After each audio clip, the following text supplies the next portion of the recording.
Assalamualaikum sahabat kita, kenalin aku Amanda, ahli gizi di klinik dokter kita. Jiwa yang sehat, tubuh yang kuat, semua berasal dari gizi yang tepat. Temukan rahasianya di Bincang Gizi. Siapa nih di antara sahabat kita yang suka banget jajan peraci-acian? Kayak cimol, cilok, cirambai, kemudian makanan-makanan yang semua deh yang ada acinya, cireng, kemudian minuman-minuman yang super manis kayak boba, Thai tea, green tea, siapa nih? Hayo ngaku. Nah, coba kita cek dulu nih, jajanan-jajanan yang ada di sekolah, baik di SD, SMP, maupun SMA. Coba deh kita cek, pasti aja ada gerobak yang jualan cilok. Gak lupa kita pilih ciloknya itu yang isi jando. Dan bumbu kacang yang banyak, kemudian kecap yang banyak, saus, sambal, sama cuka ya. Oke, bagi teman-teman nih, sahabat kita yang suka banget jajan-jajanan kayak gitu, nah mungkin aja kita tanpa kita sadari, kita tuh udah milih jajan-jajanan yang kurang bergizi. Nah, gimana sih kita tahu makanan yang kita makan itu, jajanan yang kita makan itu adalah jajanan yang kurang bergizi? Oke, kita bahas nih sedikit ya, jajanan yang kurang bergizi. Yang pertama, ciri-cirinya adalah kurangnya zat gizi makro. Zat gizi makro itu apa sih gitu? Zat gizi makro itu ada di karbohidrat, protein, dan lemak. Fungsinya untuk apa? Untuk energi bagi tubuh kita, untuk kita beraktivitas ya, untuk kita melakukan segala hal setiap harinya dari energi dan dari makanan yang kita makan. Kemudian fungsinya zat gizi mikro juga. Fungsinya zat gizi makro juga yaitu untuk membentuk sel-sel kita yang kalau misalnya rusak. Nah, ketika kita beraktivitas seharian, pasti aja ada sel-sel tubuh kita yang rusak dan dibantu dipulihkan dengan protein yang kita makan, kayak gitu. Nah, kemudian juga untuk zat pembangun di tubuh kita, supaya kita semakin tinggi, supaya kita semakin sehat, katanya gitu. Nah, makanan yang kurang bergizi tuh bakal kurang banget dari energi, dari karbohidrat, protein, dan lemaknya, kayak gitu. Nah, untuk makanan yang kurang bergizi juga, mereka adalah makanan yang kurang zat gizi mikro. Apa aja sih zat gizi mikro? Biasanya ada di vitamin dan mineral. Vitamin dan mineral tuh dari mana? Dari sayur-sayuran, buah-buahan, dan makanan yang minim pengolahan, kayak gitu. Nah, jadi untuk makanan-makanan yang jajanan yang kita makan, perlu kita curigai nih apakah kekurangan zat gizi mikro dan makronya, kayak gitu. Nah, untuk ciri-ciri jajanan yang kurang bergizi juga, yang ketiga adalah tidak seimbang atau tidak bervariasi gitu. Nah, jajanan yang tidak seimbang itu maksudnya apa gitu ya? Maksudnya adalah cuma jajanan yang tinggi di lemaknya doang, atau tinggi di karbohidratnya doang, atau tinggi di gulanya doang. Contohnya kayak apa? Misalnya gorengan bala-bala misalnya. Memang sih pakai sayur-sayuran, tapi sayur-sayurannya tuh dimasukin, direndam ke minyak yang panas gitu ya. Jadi vitamin dan mineralnya lebih banyak hancur gitu, lebih banyak berkurang gitu. Jadi yang tersisa adalah lemak dan karbohidrat yang tinggi karena menggunakan tepung, kayak gitu. Nah, kemudian makanan yang tinggi gulanya aja apa sih misalnya? Contohnya kalau misalnya kita suka Thai tea, green tea, boba, es campur, es teler, kayak gitu, yang susunya banyak banget, susu kental manisnya banyak banget. Nah, itu adalah makanan-makanan yang tinggi banget gulanya, kayak gitu. Jadi kurang bervariatif nih dan kurang seimbang gitu. Jajanan yang kita makan itu cuman tinggi di beberapa zat gizi aja, kayak gitu. Nah, kemudian ciri-ciri makanan atau jajanan yang kurang bergizi yaitu makanan yang tinggi gula, tinggi karbohidrat, tinggi lemak, sama tinggi garam atau natrium. Nah, contohnya gimana sih? Nah, kalau yang tinggi karbohidrat, contohnya tadi ya bala-bala aja, atau yang suka cake, kue-kuehan kayak gitu. Itu cuman tinggi di karbohidrat dan lemak. Atau tinggi garam, nah, makanan-makanan yang diolah bener-bener yang processed food gitu ya, ultra processed food kayak gitu, makanan-makanan kemasan itu tinggi banget natriumnya pasti. Nah, jajanan-jajanan yang kita makan juga, apalagi jajanan-jajanan kemasan, itu berkemungkinan besar adalah makanan-makanan yang tinggi garam, seperti itu. Nah, yang terakhir, ciri-ciri makanan yang kurang bergizi seimbang yaitu apa tuh? Yaitu rendah serat. Nah, makanan-makanan terutama yang diolah, yang kemasan itu udah pasti rendah serat gitu, karena serat itu banyak dari bahan makanan yang minim banget proses pengolahannya, kayak gitu. Nah, Jadi teman-teman yang masih suka nih jajanan-jajanan yang manis banget, tinggi gula banget, atau makanan-makanan yang diolah, kemasan, jajanan-jajanan fast food kayak gitu, nah harus banget nih kita coba mulai kurangi sedikit-sedikit supaya kita pilih jajanan yang lebih bergizi gitu. Oke, sekarang di depan kita udah ada nih contoh-contoh jajanan kemasan yang mau kita cek untuk nilai gizinya. Nah, pertama kita cek dulu nih dari Cikitaro. Oke, nah untuk teman-teman yang mau tahu nih informasi nilai gizinya itu di mana sih? Nah, kalau di Cikitaro ini ada di bagian belakangnya ya. Ini ada namanya informasi nilai gizi. Kita cek nih langsung ke bagian energinya nih. Energinya itu 90 kilokalori untuk satu kemasan. Itu sebetulnya sedikit banget ya. Jadi kita tuh nggak bisa kenyang untuk makan satu ciki aja gitu sebetulnya. Nah, makanya itu ketika jajan itu kita masih kerasa lapar pengen makan jajanan yang lainnya nih, karena ya sedikit sekali untuk tubuh kita menghasilkan energi dari makan ciki aja kayak gitu. Oke. Nah, kita cek nih lemaknya ada 3 gram. Oke, masih oke. Kemudian proteinnya itu cuma 1 gram. Oke. Ini proteinnya sedikit banget ya, teman-teman. Kemudian untuk karbohidratnya 15 gram, itu juga sedikit banget dari kebutuhan tubuh kita dalam satu hari. Kemudian untuk gulanya 1 gram, ini juga sebetulnya sedikit juga ya, jadi nggak terlalu tinggi gula gitu. Kemudian garamnya 230 mg. Oke, ini termasuk yang nggak terlalu tinggi tapi nggak terlalu rendah juga. Untuk Cikitaro segitu ya nilai gizinya. Nah, kemudian untuk nih ciki lagi, ada ciki Jets. Nah, ini juga informasi nilai gizinya ada di bagian belakang. Nah, kita cek ya. Untuk total energinya ini ada sampai 100 kilokalori. Dengan lemak totalnya 4,5 gram. Masih oke. Proteinnya 1 gram, masih oke juga. Tapi ini sedikit banget ya. Gulanya 5 gram untuk satu bungkus. Kemudian garamnya 75 gram. Ini sedikit ya garamnya. Oke. Kita lanjut lagi ke Oreo. Nah, Oreo ini yang isinya ada 4 pieces ya. Nah, untuk nilai gizinya ada di bagian belakang. Informasi nilai gizi kita bisa lihat. Nah, di bagian belakangnya ya. Ini informasi nilai gizinya untuk 3 buah Oreo. Oke.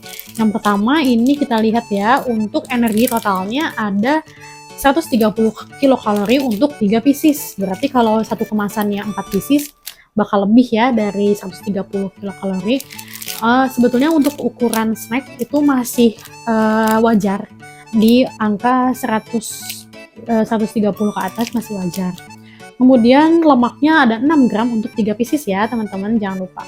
Kemudian untuk proteinnya ada di 1 gram, ya kembali lagi kecil banget ya untuk proteinnya. Kemudian karbohidratnya ada 20 gram, ini juga kecil. Nah, gulanya nih kita cek, gulanya itu ada di 11 gram. Ini udah 1/4 kebutuhan dari satu hari kebutuhan gula kita.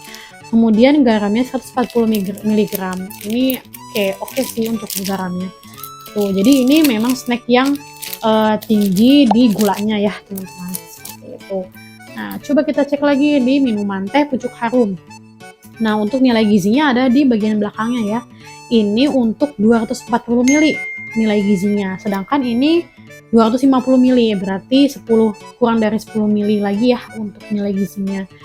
Oke, ini untuk 240 ml ada 70 kilokalori energi yang ada di dalam teh pucuk harum ini. Untuk lemaknya 0 gram, kemudian proteinnya juga 0. Nah, coba kita lihat karbohidratnya. Karbohidratnya 18 gram, ini karbohidratnya dari gula ya teman-teman. Gulanya juga 18 gram. Nah, ini lumayan tinggi ya. Ini udah hampir setengah dari kebutuhan tubuh sehari-hari gula orang dewasa. Ya, kalau misalnya anak-anak pasti setengahnya dari tubuh yang dewasa seperti itu. Ini termasuk yang tinggi ya teman-teman gulanya. Bagi sahabat kita yang suka minum manis, nah itu harus dicek banget gulanya. Kemudian garamnya, natriumnya 10 mg. Ini nggak terlalu tinggi sebetulnya untuk natriumnya kayak gitu. Nah, dan yang terakhir ini juga minuman ya. Kita cek minumannya di sini bagian informasi nilai gizinya. Kita cek ini untuk takaran saji 200 ml. Nah, ini Ini juga 200 ml, jadi informasi nilai gizinya sesuai satu bungkus gitu. Nah, yaitu energinya 80 kilokalori, kemudian lemaknya 0 gram, proteinnya juga 0 gram, karbohidratnya 19 gram, dan gulanya 18 gram. Oke. Kemudian garam atau natriumnya 50 gram. Ini juga minuman yang tinggi gulanya ya, gitu. Nah, coba kita bandingkan ya sahabat kita, jajanan yang ada di depan kita dengan jajanan-jajanan tradisional gitu yang kita tahu ada di pasaran gitu ya. Kita bandingkan nilai gizinya. Contohnya nih, bisa dari surabi, bisa dari cenil, kemudian bubur kacang hijau, pastel, bakwan gitu. Nah, coba nih kita bandingkan ya berapa sih nilai gizi dari makanan-makanan yang kita sebutkan tadi nih, jajanan-jajanan tradisional yang ada di pasaran. Jadi gimana dong cara kita memilih jajanan-jajanan yang kurang bergizi dengan jajanan-jajanan yang kaya akan zat gizi? Nah, aku punya tips untuk sahabat kita nih, untuk memilih jajanan-jajanan yang bergizi dan kalau misalnya mau ngemil-ngemil, jadi mengurangi nih atau membatasi. Oke, tips yang pertama yaitu batasi makannya, batasi konsumsinya. Gimana nih caranya? Yang pertama yaitu kita harus mengurangi porsinya, oke? Porsinya kita boleh aja kita makan makanan-makanan yang ada di depan kita nih, jajanan-jajanan seperti ini. Tapi kita batasi konsumsinya, kita kecilkan porsinya. Contohnya, teman-teman yang misalnya suka teh pucuk harum atau minuman manis lainnya, misalnya dalam satu hari itu kita bisa minum sampai 3 jenis minuman manis atau 3 botol teh pucuk harum. Nah, kita batasi, kita kurangi dulu, jadi cuman 2 botol aja per hari. Nanti kita kurangi lagi, jadi 1 botol per hari. Itu cukup kok untuk bisa menahan nih, untuk bisa menginginkan rasa-rasa manis lainnya kayak gitu. Nah, atau misalnya teman-teman yang suka banget taro, misalnya ciki-cikian, misalnya satu hari itu bisa sampai 3 bungkus. Nah, kita kurangi dulu aja. Dengan mengurangi porsi, kita juga nanti akan otomatis membatasi porsi dalam tubuh kita kayak gitu. Selain membatasi porsi atau mengkecilkan porsi, kita juga harus mengatur jadwal makan kita. Nah, buatlah jadwal makan yang teratur supaya nanti tubuh kita akan mengikuti pola sirkadian yang ada dalam tubuh kita. Jadi, misalnya kayak gimana sih? Misalnya kita nih pasti akan lapar di jam-jam yang sudah pasti gitu. Misalnya kita sarapan selalu jam 7 sampai jam 9 pagi antara jam itu. Nah, berarti kalau misalnya kita di luar itu kita bukan lagi makan pagi kayak gitu. Nah, berarti kita nanti bisa aja udah lapar nih dari jam 7 pagi. Nah, itu sudah terbentuk gitu ya polanya. Kemudian kita selalu makan siang tepat waktu. Misalnya jadi antara jam 11 sampai jam 1. Nah, kayak gitu. Kemudian makan malamnya di antara jam 5 sampai jam 7 malam gitu. Jadi nanti pola jadwal makan kita itu akan senantiasa di jam-jam tersebut gitu. Kemudian untuk ngemilnya boleh di antara jam makan berat nih, misalnya dari jam 9 pagi sampai jam 1 siang itu udah mulai lapar nih di jam 10. Nah, boleh nih kita cemil-cemil kayak gitu. Jadi kalau misalnya kita punya jam makan yang pasti, kita akan senantiasa mengurangi atau membatasi makanan yang masuk ke tubuh kita. Kemudian tips yang kedua yaitu pilihlah jajanan yang sehat gitu. Nah, memangnya ini nggak sehat gitu. Nah, sebetulnya akan jadi tidak sehat ketika kita tadi ya tidak membatasi porsinya kayak gitu dan tidak membatasi jadwalnya. Jadi kita harus memilih nih jajanan-jajanan yang sehat. Yang sehat itu yang seperti apa sih? Yang minim pengolahan gitu ya. Yang makanan-makanan yang tidak terlalu tinggi akan gula, akan karbohidrat, akan natrium. Jadi makanan-makanan atau jajanan-jajanan yang dia itu ada seluruh zat gizinya. Contohnya kayak apa? Misalnya kita seneng makan dimsum, itu lebih baik dibandingkan makan batagor kayak gitu. Siomay itu juga lebih baik dibandingkan kita makan gorengan kayak gitu. Yang tips yang ketiga yaitu modifikasi jajanan. Nah, kayak gimana sih maksudnya gitu? Contohnya nih, kita seneng banget makan martabak. Oke, martabak itu enak banget kan. Nah, cuman kita bisa modifikasi nih untuk minyaknya. Minyaknya bisa kita ganti ke misalnya minyak zaitun, atau misalnya kita bisa modifikasi pengolahannya supaya lebih rendah lemaknya. Kita misalnya kalau misalnya kita suka gehu gitu ya, coba deh sekali-sekali kita ganti gehunya itu tahunya tuh dipanggang gitu. Atau misalnya tahunya itu bahkan dikukus jadi kayak nugget tahu seperti itu. Kita bisa cari modifikasi dari cara pengolahan, dari bahan bakunya.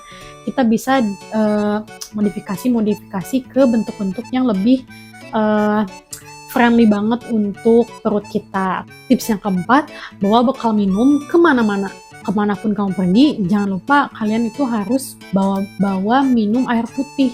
Kenapa? Karena dengan kita bawa minum air putih, otomatis kita tuh akan nggak akan lupa dengan minum gitu. Kita tuh akan merasa tas kita kok berat ya gitu. Jadi kita tuh merasa bahwa oh ini harus diringankan tasnya, jadi kita harus banyak minum air putih gitu dibandingkan minum-minuman manis di luaran sana kayak gitu. Dengan kita bawa bekal minum dari rumah, kita itu udah mengantisipasi craving atau kita udah mengantisipasi ingin jajan-jajanan yang terlalu manis atau yang terlalu gurih. Tips selanjutnya yaitu buat sendiri jajanannya. Nah, kayak gimana misalnya gitu.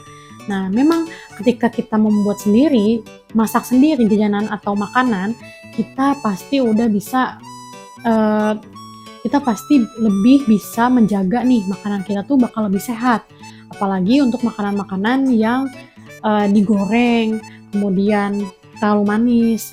Karena kita kan nggak tahu ya minyak yang dijual di luar sana itu udah berapa kali pakai. Kemudian manisnya itu apakah dari gula tambahan atau dari gula buatan ataupun dari susu kental manis yang luar biasa banyaknya itu. Kemudian tips selanjutnya yaitu imbangi dengan pola hidup sehat. Pola hidup sehat itu apa aja sih gitu. Yang pertama aktivitas fisik. Jangan lupa nih sahabat kita yang masih mager, yang masih enaknya di rumah aja gitu, di kasur aja. Nah, kita harus mengimbangi nih badan kita supaya kita lebih aktivitasnya lebih tinggi, lebih produktif untuk tubuh kita. Supaya apa? Supaya aktivitas fisik kita meningkat. Ketika aktivitas fisik kita meningkat, badan kita tuh jadi lebih enteng. Jadi makanan-makanan dan metabolisme yang ada di tubuh kita tuh lebih cepat terproses. Jadi nggak menumpuk di dalam tubuh. Kemudian jangan lupa juga untuk makanan-makanan yang bergizi seimbang. Jangan lupa untuk gizi seimbang itu pasti teman-teman makannya variasi. Jangan cuma makan nasi sama lauk aja. Tapi harus ada nasi, lauknya protein hewani, protein nabati, juga ada sayurnya, kemudian juga ada buahnya. Jadi jangan lupa untuk teman-teman makan sayur dan buah dalam setiap kali piring yang teman-teman pakai untuk makan ya. Jangan lupa ya. Dan tips yang terakhir adalah jangan lapar mata. Nah, kalau misalnya kita lihat nih, wah di jalanan sana ada gerobak tukang cimol nih gitu. Wah di sana ada jajanan tukang basreng nih, atau di sana lagi ada jajanan Taiti nih. Nah, jangan lapar mata. Makanya penting banget untuk bawa minum kemanapun kita pergi gitu. Jadi ketika kita nggak terlalu lapar sebetulnya, tapi kita lapar mata doang gitu ya, kita bisa minum dulu gitu untuk mengurangi rasa lapar dalam tubuh kita.